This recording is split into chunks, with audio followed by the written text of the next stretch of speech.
Good morning, class 9th. Students, we are on chapter number 1, French Revolution. The chapter is related to our economics portion and आज हम लोग उन 3 philosophers के बारे में पढ़ेंगे जिनकी थिंकिंग, जिनके थॉट प्रोसेस ने फ्रेंच रिवॉल्यूशन को एक नया डायरेक्शन दिया. So the 3 philosophers were John Locke, Rousseau and Montesquieu. A growing middle class envisages and end to privileges हमारा टॉपिक था, जिनके अंदर हम लोगों ने ये देख लिया था कि कौन से 3 एस्टेट्स थे फ्रेंच सोसाइटी के, किनको प्रिविलेज मिली हुई थी, कौन सा जो एस्टेट था वो टैक्स पे करता था.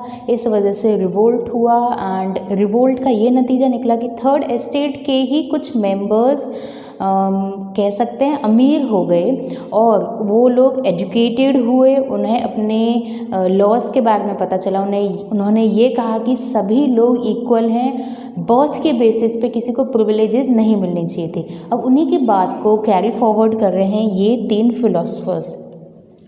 ना फिलोसफर्स होते क्या हैं? फिलोसफर्स वो इंसान होते हैं जिनकी थॉट प्रोसेस, जिनकी जो थिंकिंग होती है, जो बात है उसका नज़रिया, उनके कहने का तरीका, ये सभी जो बातें हैं वो ऐसे इम्पैक्ट डालती हैं अगले इंसान के मन में. तो वो लोग होते हैं फिलोसफर जो अपनी बातों को बहुत ही अच्छे ढंग से, बहुत ही अच्छे वे में दूसरे इंसान के सामने पेश करते हैं. सो एग्जांपल हम लोगों ने ले लिया तो ये 3 फिलोसफर्स हम लोग फ्रेंच रिवॉल्यूशन के अंदर पढ़ रहे हैं. हम लोग इंडियन फिलोसफर्स में महात्मा गांधी ले सकते हैं, चाणक्य ले सकते हैं. तो इनके थॉट प्रोसेस बहुत ही डिफरेंट था कॉमन लोगों की तरफ से.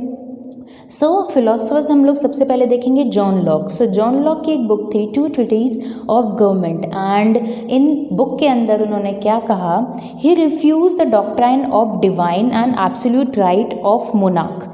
सो उन्होंने जो मोनार्क मीन्स जब राजा रूल करता है तो राजा को जो डिवाइन पावर थी, कहते हैं राजा भगवान का रूप है धरती पर. जिस तरीके से भगवान हमारा ध्यान रखते हैं उसी तरीके से इस धरती पर कौन ध्यान रख रहे हैं? राजा.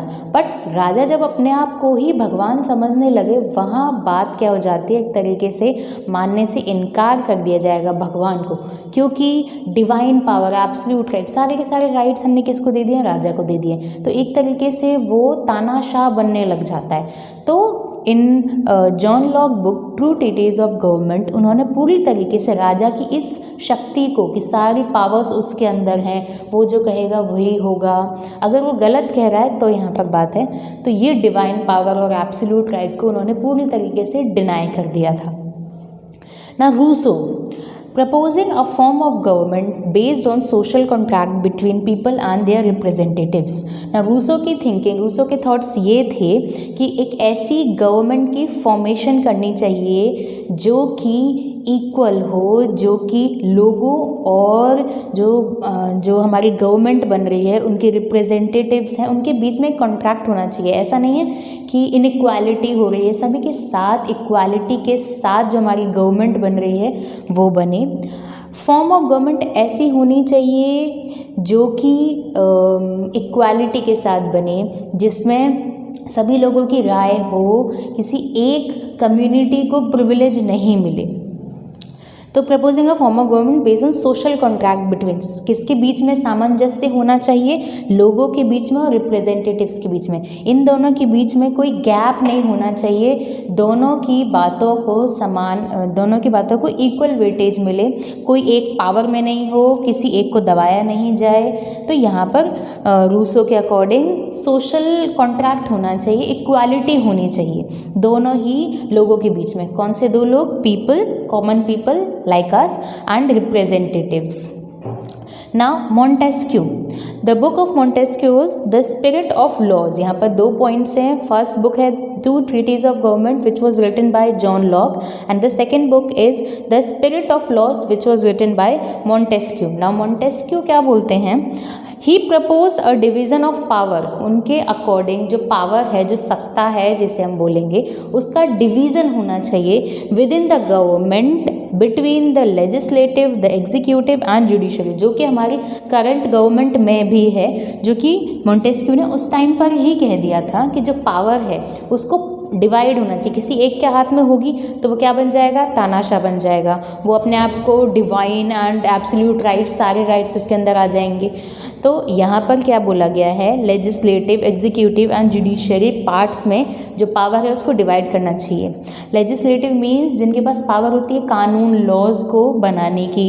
एग्जीक्यूटिव मीन्स जो से एग्जीक्यूट करते, जैसे कलेक्टर, प्राइम मिनिस्टर। सो कोई लॉ बन गया, उसको एग्जीक्यूट भी तो करना पड़ेगा। स्कूल का एग्जांपल लेते हैं कि एक लॉ बना, उसको एग्जीक्यूट करेंगे, तो वहाँ पर लेजिस्लेटिव मीन्स लॉ बनाने की पावर, एग्जीक्यूशन मीन्स उसको एग्जीक्यूट करना, किसी भी कानून को पारित करना, उसको दूसरों को बताना कि ये कानून है। एंड जुडिशरी मीन्स जो आपकी कोर्ट्स वगैरह आ जाते हैं, जज वगैरह आ जाते हैं, वो सभी। एक बार रिवाइज करते हैं। John Locke, book 2 treatise of government, Rousseau, Montesquieu, the spirit of laws. इसने कहा है, मीन्स जॉन लॉक के अकॉर्डिंग सारी पावर्स डिवाइन समझने लगते हैं जब राजा अपने आप को, उस बात को उन्होंने रिफ्यूज़ कर दिया। रूसो ने बोला है कि जो गवर्नमेंट है वो इक्वालिटी पे बेस होनी चाहिए, means people and their representatives के बीच में एक कॉन्ट्रैक्ट होना चाहिए, कॉन्टैक्ट होना चाहिए। मॉन्टेस्क्यू के अकॉर्डिंग, उनकी बुक है the spirit of laws, and उन्होंने बोला है कि पावर का डिवीजन होना चाहिए, सारी की सारी पावर एक हाथ में नहीं होनी चाहिए। एंड पावर का division on 3 basis, legislative, executive and judiciary, कानून बनाना, उसको लागू करना, एंड इसके अंदर सारी कोर्ट्स वगैरह एंड जज आ जाते हैं।